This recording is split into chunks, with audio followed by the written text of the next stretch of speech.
Welcome to the fifth in our tutorial series on Photoshop. Here we'll be talking about how to work with layers on our Photoshop document.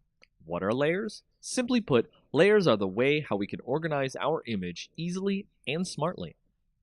Our Photoshop document open, we can see that we already have one layer of the document already in place.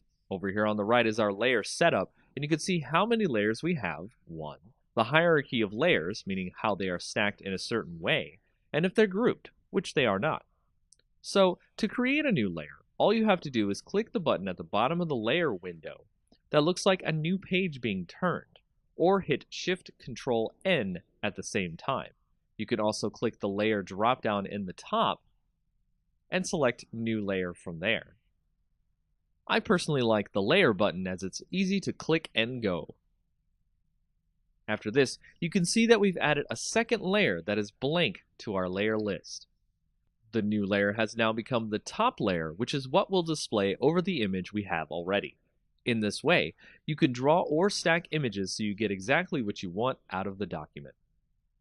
So, for example, you can see that I can drag the layers and reorder them any way I want. Top, bottom, stack them how you like to make the image you want. It's that simple. To group layers, you can click on the little folder icon down at the bottom next to the new layer icon, and it will create a folder. You can name the folder and drag any layers you want inside the folder.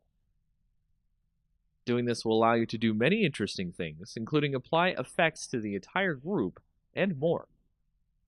And that's all you need to know about the basics of layers, a simple system to make image creation and manipulation easy.